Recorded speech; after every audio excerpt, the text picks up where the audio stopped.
good, y'all? Back here with a new damn video. This shit was a goddamn mess. It really the hell was. I'll tell you that right now. You know, how do you lose a game after being up? What was it? 16-0? 16? I can't remember what the hell it was, okay? How do you lose a game being up like that and then lose, you know?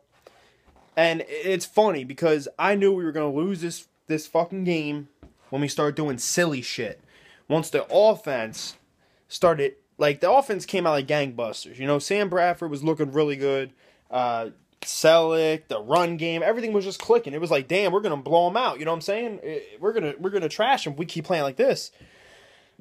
We get the safety on Ryan Tannehill. You know, defense is playing well. Everyone's getting everything going, you know? And once we made a couple damn mistakes on offense, just a couple, I can't remember what it was. Was the play where Bradford, you know, was going to hand it off to Murray, saw a receiver open, so decided to tuck it and try throwing it, but the receiver didn't turn around. I can't remember what play it was. But once we fucked up a couple times on offense, I was like, we're losing this game. We lost. That's what I was saying. And a couple people was with, oh, no, we ain't losing. I'm like, you want to bet money? What comes after that? Blocked punt. Boom. Lamar Miller on the screen. Touchdown. And they start coming back. And it's like, what happens, the reason why they won the game was, shout out to them. You know what? They were evenly matched with us. I think we had 4 sacks. They had 4 sacks. Something like that. You know what I mean? It was evenly matched game. So don't give me that shit about getting all mean and mighty and tough because you won. You won by a point, but I give you guys a lot of credit. But that's what happens when you let a team hang around in your crib. You put a bunch of points on them, but you let them keep hanging around. You keep going 3 and out. You keep going first down, second down, third down, punt. First down, second down, third down, punt. You know, you keep just letting them hang around. You know, punting the ball. Letting them stay there. Let them hang around. You know what I mean? You can't do that shit. When the team is weakened, you take advantage of it and you rack as much points as you can on them. But you can't have that much of a lead and then think it's just safe to let them hang around. You don't ever do that shit. And, man, it's like the mistakes is what killed us. That field goal was a momentum killer. You know, first of all, I was pissed because we didn't get a touchdown on that drive. We had to settle for a field goal. And it was like, God damn. So we kicked the field goal and we miss it. That right there really set the tone. The stadium was kind of on fire. And I wasn't at the game, but I'm talking about from what I seen through the television. The whole shit died. It sounded like everybody left the freaking crowd. Everyone left the fucking stadium. Everyone left the link. That's what it sounded like. And it was like, dude, it was just a mess. So then he misses that.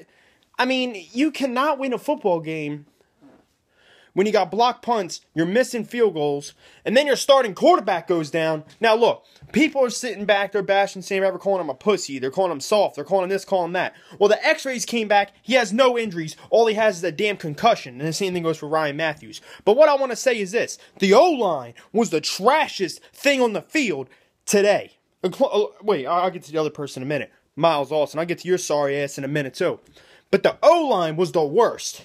This is what are they, 32nd ranked, 31st? I can't remember what their defense is. It's like a really, really low defense when it comes to pass rush. And they're missing their best pass rusher in Cameron Wake. And the O-line could not hold up. Even if Bradford didn't get sacked, they weren't giving him time. He had to roll out. He had to do this. He had to do that.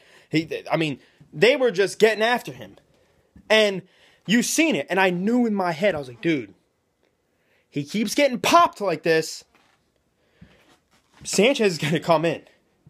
And, you know, Bradford fumbled twice, but, you know, it didn't count. There's penalties and all this other shit. But they were on him all game long. And then he finally gets hurt. Sanchez comes in. And Sanchez does a couple good plays. I will give, this is the only thing I'll give Sanchez credit on. No first team reps. And you can see there was no first team reps. Why? Because he was throwing at receivers' backs. He was throwing behind receivers. Receivers didn't know when the ball was coming. He didn't know their routes. There was no connection between the two. So I will give him that. And hell, for not getting them first team reps, he had a couple nice plays. The one where he faked it, he rolled out, he stripped off a guy, threw a touch pass right to Murray down the sidelines. Those were nice passes. And the drive was going. Everything was going. The penalties really killed us. We were penaltied all day. I think Dolphins only had 2 or 3. We had maybe 15 penalties, and that's sad because that's another way you lose games when you're not. That's another way you lose games when you're not a disciplined football team. But Sanchez does what he does. I know he had no first-team reps. The O-line's trash. No one's used to him, and you can see it because what I said, throwing behind people and then trying to hand off to Murray and tripping up Murray. The footwork of trying to hand it off, he couldn't do it. He was trying to pull it in. It was it was a mess. But he does what he does best, and that's throwing an interception in the end zone to cost us the game. I mean, dude, you could have took a sack, you could have threw it out, you could have kicked the field goal. There's so many things you could have done on that drive, but I ain't gonna blame him. But man,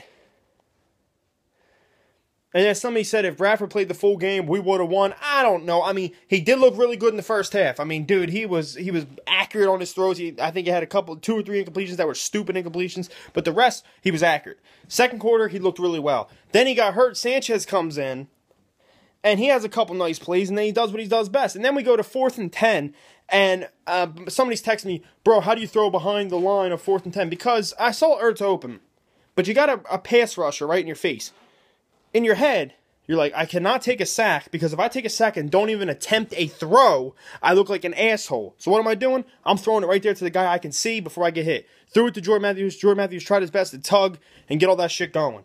But the real main thing about this whole thing I take away is that damn O-line, man. O-line's trash is all shit. And then on top of that, I wouldn't be surprised if they're the most penalized offensive line in the league. I mean, they're penalized play after play after play. And the real man who's the problem is Jason Kelce. Jason Kelce has been a cornerstone of this offensive line, one of the best centers in the league. But I don't know what's wrong with him. He's still young, so he's not, he's not out of his prime. He's not, oh my God, he's done. He's washed up. He's not. But snapping over people's heads, multiple penalties, multiple snaps over people's heads, terrible snaps. And he even said after the game, he's like, that was the worst. He literally said this. This is the worst fucking game I ever played. Snapping over people's heads, all this and that, yada yada yada. It was a tough game, man, but I just don't like that, and, you're up and you lose like that, you know what I mean? I mean, you can turn it around, but at a realistic standpoint, you look at it, there's no hope. You can make the playoffs and be one and done. Cool, you can make the playoffs, beat the Vikings or somebody in the wild card, which, don't be wrong, I will take one playoff win to see if Chip Kelly can win in the playoffs, just to examine it. But Super Bowl and all that shit, you can maybe knock that out the question because you up 16-0 on a team. People who win Super Bowls, elite teams don't do that kind of shit. And I know the Packers just lost to the Lions, but they're fucking jammed up this year. But that's been it, guys. Like this video, subscribe and comment below. This game was a piss poor goddamn performance after the first quarter. After the first quarter, not the first half, first quarter. After that, it was downhill from there. Downhill all the way. And man, and the defense too. I mean, they had a couple good plays. They did what they can do, but giving up plays on third down. Doing this, doing that, doing that. I mean, it was just awful, dude. Really. So we're going to see what happens this week. If Sanchez keeps the job or if Bradford gets it back. Personally, I think you keep Bradford out there, and the reason why is because if the season is over, you have to see what you got in this guy because you gave up picks and you gave up a young quarterback in Nick Foles for him. Now look, if you sit him for Sanchez, who's going to be here, he has 2 more years in his contract, he's going to be here no matter what, he's not going anywhere, he's there if you ever need him again, he's just sitting there. You start Sanchez, the whole Bradford thing's ruined. And you need to see what you got in this guy because you gave up so much. You can't give up. This is why I was trying to explain to fans. You got to look at it from this standpoint. You can't look at it from, oh my God, let's win this, win that. What are you going to win with Sanchez? You're not winning a Super Bowl with Sanchez. You might not win one with Bradford, but you got to see if you can. Why I say that? He looked trash in the first half of the season. Past 3 games, he looked really well. And you need to see if he can keep it up because then you can re-sign him. He's on a 1-year deal. If not, he's gone, and you're back to square one at the quarterback position of who's going to be your future quarterback. And that's how you do not win championships, when you're stuck not knowing who your future is. And Sanchez definitely is not the goddamn future, because if Chip Kelly really believed in him, he would have traded Nick Foles for picks and started Sanchez day one. I mean, so we got to see what you got in the quarterback position. But you might have to draft one, or you got to see if Bradford can still do it. So that's the only reason why I would still start him. But we'll see what happens. Like, if you subscribe and comment below, let's go Birds.